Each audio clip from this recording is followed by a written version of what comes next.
Welcome. Fancy new technology given to me by the government. My big brain makes me so attractive. I want to read through Lord of the Rings. I haven't yet. I feel kind of ashamed. Thanks for stopping by. I just heard Caleb flailing around with his tongue. Do this or I'll kill you. It's like you were gonna kill me anyway. You're an executioner. To see Brian has ascended. He is a god. what's up. They would say, oh, you think you're cute? Well, I think this bullet's also pretty cute. Pow! In Brian's attic. Or do we need to whip ourselves and cry? Hey, Bobby, step up. Boom! Bobby's head falls on the floor. You can really download it. You can really download it. You can really download it.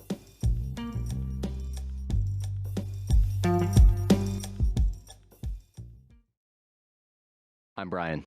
I'm Caleb. I'm Andrew.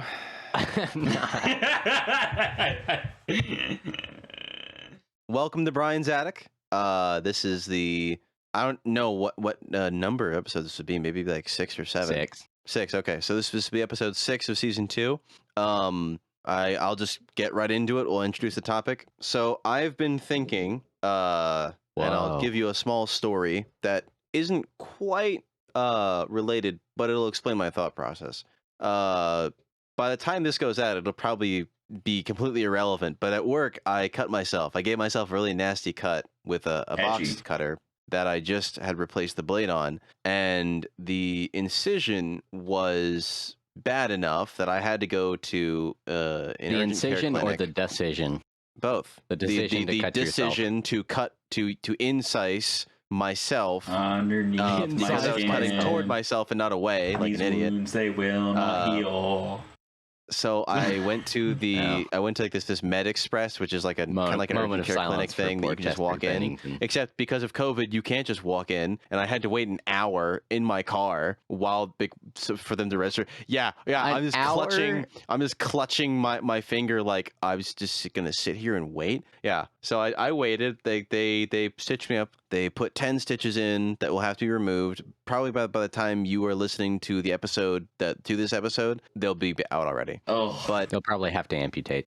Yep. Yes. He's got gangrene. He's got to lose his arm. I was actually afraid they were gonna amputate it at one point, but no. They put Novocaine in my finger. It was my left index finger. They put Novocaine in both sides of my finger. It's a local anesthetic. Give me that Novocaine. It's not a narcotic and it's not an opioid. It's an anesthetic, local anesthetic. But that kind of made me think of the opioid epidemic. And my question about this, I mean, like, I'm pretty sure everyone knows what the opioid epidemic is, but in case you didn't know, people abuse... By the name, you could probably figure it out. Yeah, you can probably just like Google search this, but a lot of people are dying as a result of overdose. And really, there's more to it, but perhaps the most striking statistic is how many people have died. Like, how many tens of thousands of people have been dying for, like, 20 years now? And I guess my question would be this. Isn't it like 40,000 a year or something? It's more than that, right? It's been growing, but it's when they first started like noticing this, I guess, and more like it wasn't exactly I don't think it was even reaching 10K. Anyway, my question would be: do you think we can implement any top-down strategy that would significantly impact the problem in a positive way, like such as less opioid addiction? And obviously, if you don't, or if you do, please say why. I have 2. So I guess, yeah. Sorry, I was going to jump in. And pre-show, Caleb was saying that he basically had his answer and Brian didn't. So we'll start with Caleb. Well, I just don't know much about the situation. Two things. One, the epidemic's occurring in a lot of Rust Belt towns where there used to be jobs and there used to be industry. And so there have been many studies linking basically people turning to drugs related to joblessness and kind of the despair, not being able to leave their town and find work. So I would, this sounds, I don't know how you would do this, but trying to find some sort of policy that encourages local businesses or people to go to these towns and provide job opportunities to individuals so that they can not become over reliant on it secondly, I think doctors need to prescribe medicine like that less. My dad, for a while with his pain, was on, I forgot what particular medication it was, but it was a opiate. And when he went through withdrawals, afterwards, I mean, he was just taking the prescribed dose. And he was doing this under advisement of the doctor because he needed to get off the medicine. He was bedridden for like 4 or 2 months.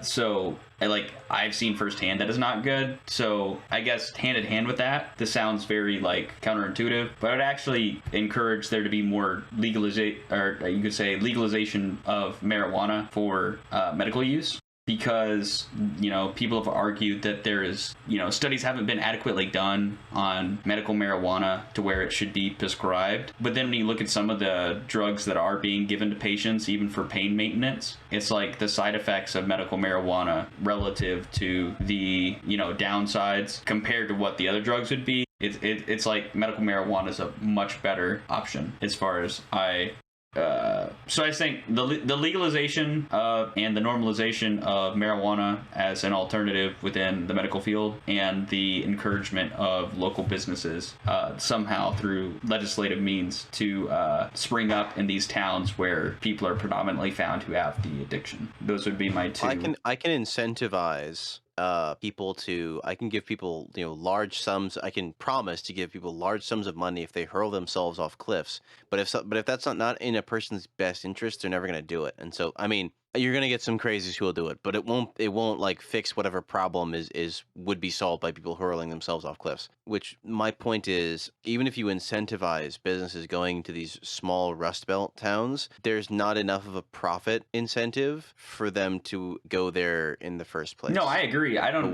That's what I'm would saying. They go? I don't think the epidemic can be solved, I guess, to your point, by the government throwing money on it. You can't just like say, well, we're going to incentivize businesses. So I guess more of what I meant by that, I guess to get more into the weeds, which I don't want to take up all the time, but it would have to be, I do think there's a cultural issue where people don't want to move from the town they grew up in for obvious reasons. But I do think that people need to follow the work more, because if you are just, or at least band together with other people in the town, right? So, because a lot of times people are promised that, oh, we'll get factories back into your city. The factories were closed that were open 50 years ago, but I'm going to campaign on getting you your, business back. And it's like, well, that's probably not going to happen, unfortunately. So the better thing to say is to encourage people to migrate to where the work is, to have some sort of way, like encourage individuals to maybe, because one person may not be able to have enough money to leave the town to go find work. To do than be addicted to something.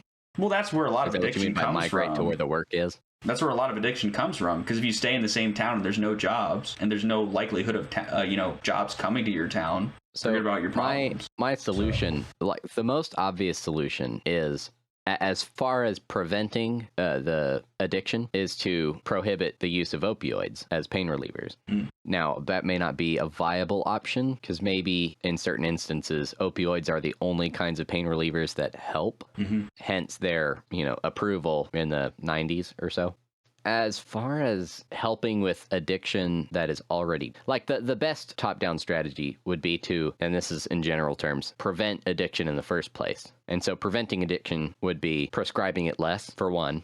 And you need alternatives. That's why I was saying, like, just to jump in, marijuana would be an alternative to that, I don't know what a good top-down strategy would be for preventing the misuse of a prescription.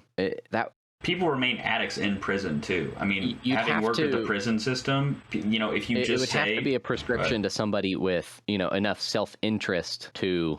I'm assuming that the prescriptions, the dosages being prescribed are not enough to cause addiction, but I could be wrong about that. It could be that the minimum necessary quantities of taking this opioid as a pain reliever is necessary, or I guess necessarily leads to addiction. I don't know if that's the situation though. Again, I don't know much about the It situation. would depend on the individual and the level of pain they have, because This is true. certain people have a proclivity Individuals to. react differently to medications. Yeah, I honestly think that every community's got to deal with it in their own way too. I think if you try to do a top-down strategy from the federal government, it's going to end up blowing up or causing There may worse be issues. some things top down that could be effective. I don't think but prohibition's good though. To disagree with you, Brian, like to where maybe we can have some dialogue. I was think saying that's the most obvious solution. The most obvious. But I was not saying that is the solution.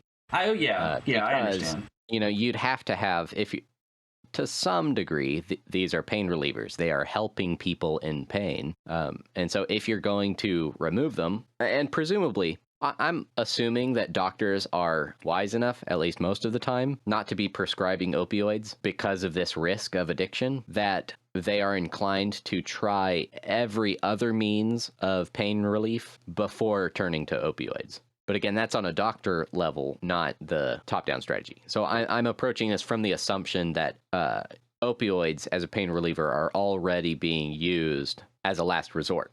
That really depends on your doctor, just from having dealt with people within the medical system with a loved one. Like, there were certain doctors that pushed more for their patients to use opioids to do pain management, and there's other ones that were preventative. I could see early on, before it was recognized as an epidemic, that it was encouraged because of its. But it still is. That's what I'm saying. That was 3 years ago. I mean, that was because the epidemic's been going on for a while now. So, it's doctors are still, and I do think it is because there's not significant alternatives that have been there's not been an attempt to find significant alternatives, and the issues kind of remain non-addressed. I think it's twofold. You have to have an alternative route to go for people in extreme pain, and the other thing would be that once you have that in extreme pain, you could, if you were to do top down, you would limit the number of drugs that could be prescribed to very specific circumstances, right? Like, you can only use this high strength pill if you have this certain condition. But then again, it's like, well, what about people's unique cases, because is that too intrusive, because what if there's somebody who that's the only way they could find relief? I don't think I think it's got to be a case-by-case basis, which is frustrating, because that, a lot of times you'd like it if there could be a sweeping legislation that would solve everything, but it's just not possible. Top-down strategy can't go case by case. I think the cultural issues, incapability of top-down. I think because that was Andrew's question: is there an effective top-down strategy to implement? Yeah, I think help solve the problem. I think it's or solve the problem. I'm not sure if you wanted to finite solve the problem or help solve the problem. Something that would positively impact it in a significant way. I would say the legalization of marijuana, but that was the one thing for medical use. That would be the only government policy, and for medical testing, because you can't test with marijuana. Is marijuana also addictive? No, it's a non-addictive drug. It's not addictive. No. And that's the other thing, right? I was under the impression that it was, but I don't know much about marijuana. But that's the thing, right? Since it's still classified as an illegal drug, people can't even run medical tests with it. And there's certain substances, like certain psychedelic substances as well, where you can't run testing with it, even because it's classified as an illegal drug or illicit substance. So it's like, I don't see how medically, even we're just talking medically, that's helpful to anybody, because if there is a practical medical application, if it could be used in place of opioids, then why aren't we allowing labs to do that if they're experienced scientists? So that would be the only top-down solution that I think would contribute to solving the issue, is legalizing marijuana for testing within laboratory settings with professionals, and if that provided sufficient data that proves that it's a good alternative. This is assuming that those would be viable alternatives to opioids, which we wouldn't necessarily know. Yeah, well, you wouldn't know till testing, but it'd at least be better than nothing. It'd be better than doing nothing. Yeah, I would say at the least allow testing. Again, the top-down aspects, the primary positive things that come to mind are the federal government, I'm assuming is the top-down, the tippy top, is the primary way it helps or hinders is what it allows and prohibits. I don't necessarily think that throwing money at the problem I agree. is the solution, unless you have a very specific way in which that money is going to be used. You want could me to say, go? I was gonna say, you But- want me to go below the yeah. iceberg to state what like the deeper issue is, which is nobody likes to talk about. A large percentage of the unskilled labor jobs have evaporated, so you have to be a certain level of like, you have to have a certain IQ level in order to handle a certain amount of jobs. And the jobs where you just pull a lever and it goes down and makes a button aren't there anymore because they've been exported. And so a lot of lever these down and it makes a button. well, I don't know.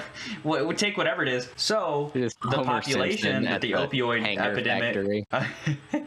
the opioid epidemic's affecting disproportionately is individuals with lower IQs, which nobody likes to talk about. But if those jobs don't exist anymore and people aren't, working, that's more of the issue you have to deal with, the undergirding issue beneath the epidemic. I wouldn't Taking that necessarily... tack of thought means that there is nothing you can do because you can't just say, "Oh, you're stupid." Paraphrasing, "You're stupid here. Let's just make you unstupid." Doesn't work like that. No, but I mean, Well, like I don't necessarily think wrestle with that- the problem from the perspective of this man's IQ simply isn't high enough to adapt to his environment, is to essentially say this man has outlived his usefulness. He can just die now. well, but the thing is, with That's what it essentially means. yeah, and I'm not And no saying one, of course, no one wants to say that. Nobody my wants to say it, observation but- about the IQ aspect is that it's not necessarily that they're too dumb to do anything other than opioids, or they that have to there's be nothing provided a for them better to alternative, do. though. What's the better alternative Right. than working? It's I think, or I suspect that the reason why they might be more susceptible to opioids is the reduction in risk-benefit analysis. It's the recognition that this is a detrimental activity. And so I would say what might be effective in those situations is, kind Hold on of the cultural... Hold on a second. If we the don't problem is that approve they of- can't properly analyze their surroundings, what's the implication? We have to do that for them. So then are these people simply incapable of taking care of themselves, and we have to do that for them? Well, some people are. I mean, this sounds awful, but the military will only accept people with 80 IQ. They won't accept people below because they know that they're more of a detriment to themselves and Right. their But surrounding that's- subordinates than anybody else. I mean, that's why the IQ That problem isn't is to so say uncomfortable. that they can't contribute to society. in No, some they way. can. I'm just saying, I would say that's what the issue is, I though. would be inclined to say that it just means that they need to be guided along Yes. And this in is the right direction. And this is what I would say. The other thing, I guess another top-down solution I would think of would be stopping these free trade agreements between the United States on a national level and foreign nations to where labor can be exported. Because a lot of those free trade deals, or whatever you want to put it, it basically allows companies like Apple and Microsoft and large-scale technology manufacturers to export their labor to other parts of the world because people are working for next to nothing in sweatshop. And so I think that, if you're talking about a top-down solution, I think actually breaking up some of those trade deals that allow I'm disinclined to labor think to that's go going to be a overseas. problem for much longer, the sweatshop issue, because automation is taking over. But then you have a new problem, right? Because then on a Right. global scale, you have an issue with labor, because then what do you do? Yeah. And that's why Blade I'm not Runner, saying this is it's weird. We all- talked about movies in the previous podcast, but in Blade Runner, one of the issues is with the cities is there is no jobs because everything has been automated. So that you have these mass city blocks with millions of people and they have food or whatever, they can live. I forgot how food's produced in it, but anyway, it's a dystopian future, which is kind of becoming reality, where there's vast swaths of the population that eventually, if the population continues to grow, aren't going to have work because of the labor shortage. So what's going to be done then? So that's why I said this is more of like an iceberg going underneath the issue, but I mean, it's a real issue that we're going to face in the future. I definitely think that there is a portion of, this is going to be stating the obvious, I think, there is a portion of the population that can't take care of itself, that it does need help. I don't think it would be right to just leave it to destroy itself. I think that goes against us being human and the fact that we have higher cognitive function than merely survival of the fittest. Yeah, we're aware. We're aware of basically. And what happens when that group of people that cannot take care of themselves and require others to take care of them reaches a critical mass where we either take care of them and destroy ourselves, or we survive, but that means we have to let them destroy themselves? do we stuff as many people as we can onto the lifeboat so that it sinks and everyone dies, or do we start chopping off hands? Here's a positive. So that at least some people can live. Trust me. Elon Musk's solution of spreading out across the galaxy, that sounds preposterous as far as its, practical solution. I guess the question is, do you send the smartest people the into fruits of that space? research 1,000 years from now. In the meantime, more feasible options would be much appreciated. No. But I even talking about going to the moon and going to Mars, which is within the realm of possibility in the next 100 years. Though. I don't know how rapidly you could develop a viable living situation on Mars. That's the solution, because there's finite resources on Earth. To answer your question, that would be the only practical solution I could see, is if you exported the population to disperse to other areas. But then the problem arises, well, what if people don't want to leave? You can't force people to move from Earth to other places. But that's kind of, I don't know what you do then. I'm going to be honest. I mean, you could be like China and limit the number of children they can have so that the population does not continue to increase. So then do you have to get increasingly totalitarian as your resources, I guess? I guess that would make sense. It's happened throughout history. That would be one solution. It would be nice if in your totalitarianism you could ensure that it remains compassionate and equal. But I think we're extending into the fantastical, where, one, it's very far removed from the actual situation that Andrew is asking about. Well, okay, but practically, what can we do right now to solve an opioid epidemic? No, but it is tied to the IQ issue. They're inexplicably tied together. I guess that was my point. You can't inextricably, not inexplicably. Whatever. I mean, it could be inexplicably, but no, I don't think we it's understand the link fairly decently.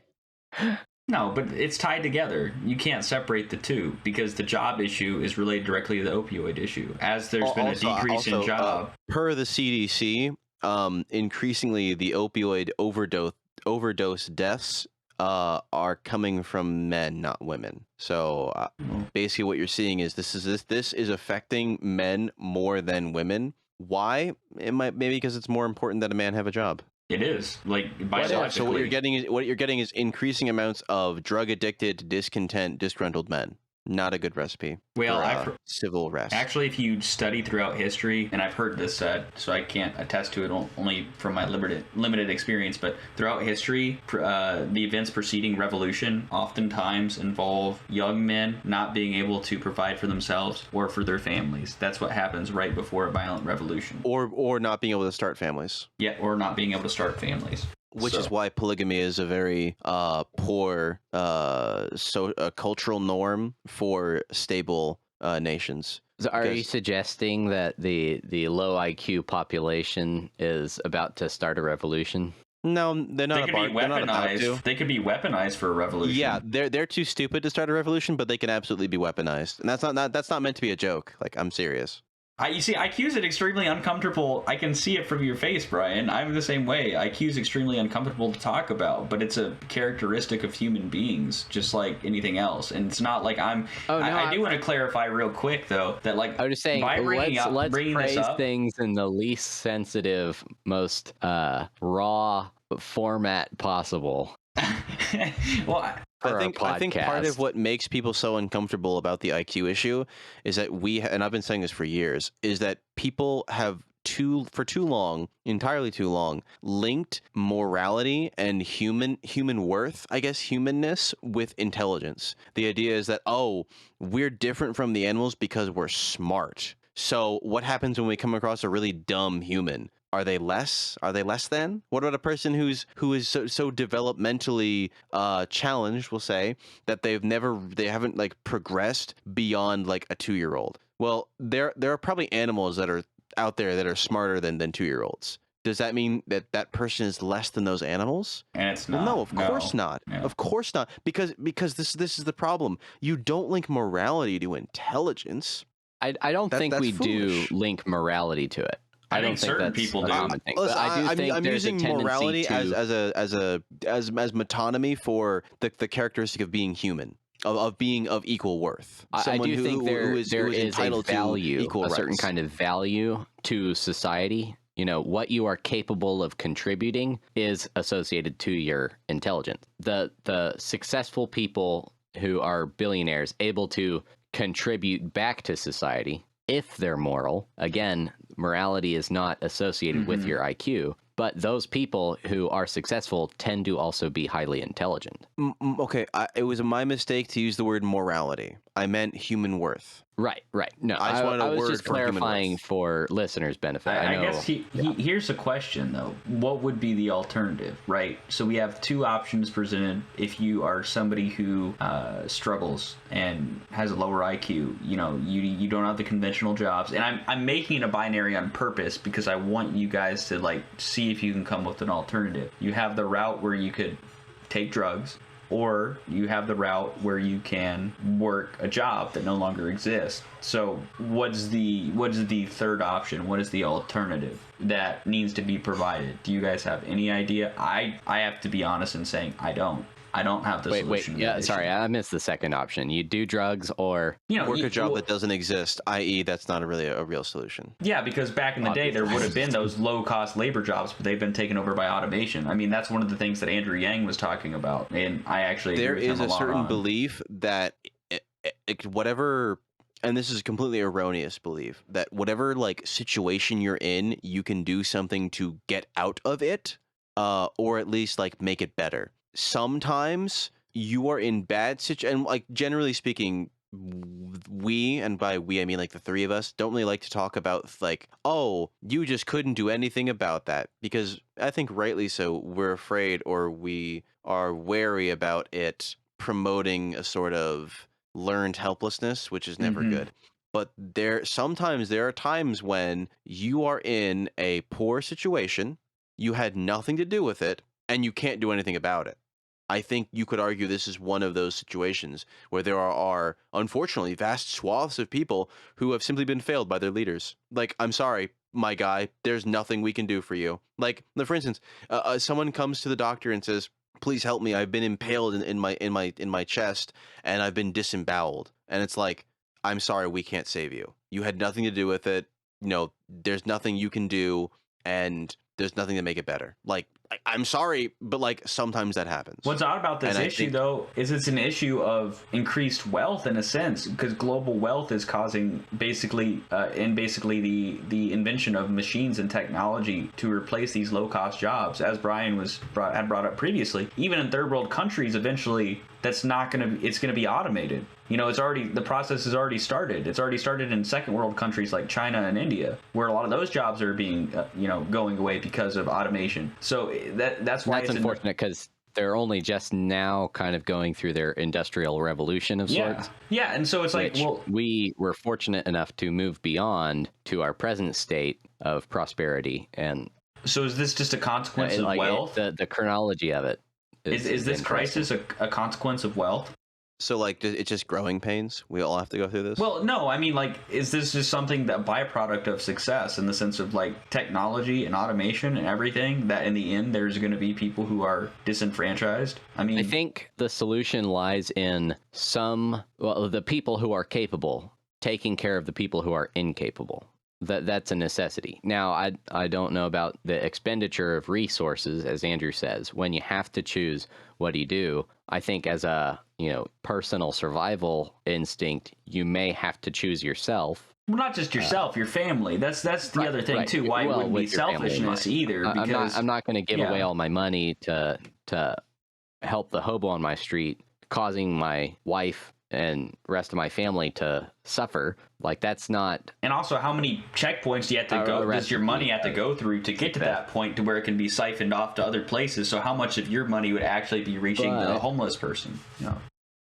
Caleb, you're talking about, is this a problem derived or caused by prosperity? Or we're saying that we're prosperous. So what do we do with that prosperity? Well, while we are prosperous, we are, I'm inclined to say, obligated to help those who are incapable of helping themselves. Individual or and state? I'm not saying it has to be, I'm not saying it, the solution could lie in government welfare, if that is the route that you are inclined to lean, or it could be in private institutions. But the common factor in both of those is that the capable help the incapable. I guess I'd be more inclined to even I feel like it'd be best serviced at an individual level, because even if you have private charities, those can become money siphons for corruption. Yeah, you have bureaucracy in any large organization with the fungibility of money. It moves around and disappears to some degree. I guess having with all the little processes that they have to go through a lot of the time. I guess helping the crisis. If you wanted to found your own organization, take donations, and personally ensure that it went to people who needed it. Which requires moral character. I would say the solution, again, it's not, again, I would be inclined to say lies in you have those organizations presenting the opportunity of helping those people. Because the implication is that they don't have jobs to occupy themselves, getting them out, or they're addicted, and so they at least need observation to, make it through withdrawal without regressing back to it.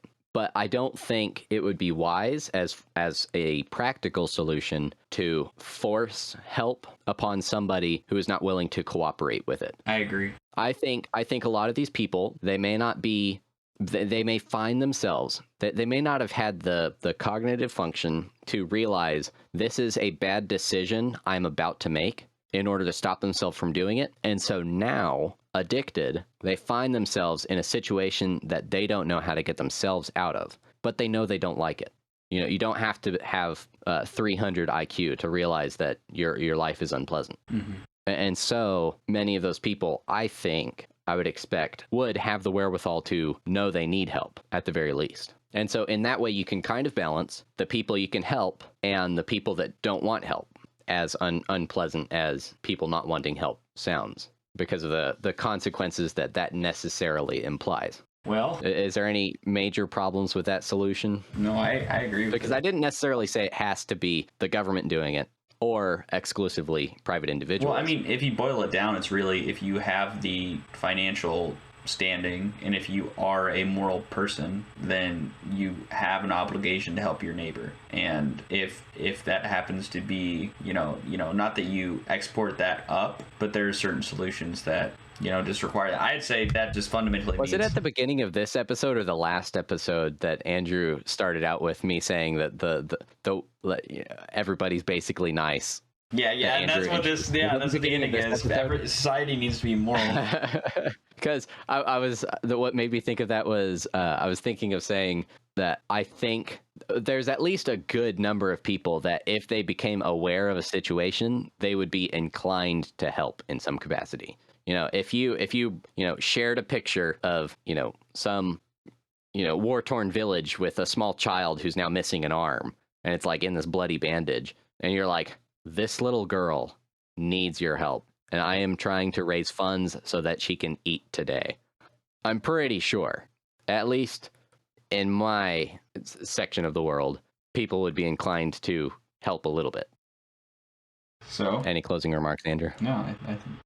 No, I think that was a very fruitful discussion. Note that Andrew did not present any solutions himself because he does not believe in top-down solutions that act positively on the world. That's not entirely true. I just think that there's the top-down solutions that would be required for this kind of issue are they wouldn't benefit pretty much anyone but the target group, and as a result they're very unlikely to be implemented because as much as we'd like to say people want to help others, they're largely self-interested, or at the very least the people holding the levers of power are self-interested, and if you can't make an argument for how this will make them better off in some way, they're not really going to go along with it no matter how airtight your life is. Reduction in crime, but... Thank you for listening to Brian's Jaded Attic.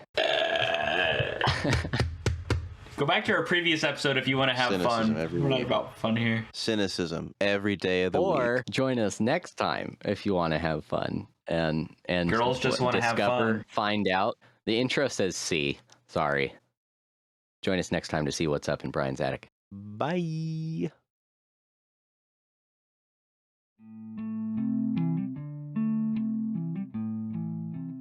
Thank you for listening to this episode of Brian's Attic. And of course, a special thank you to our Patreon supporters. If you would like to support Brian's Attic, head over to patreon.com/briansattic or use the link in the description.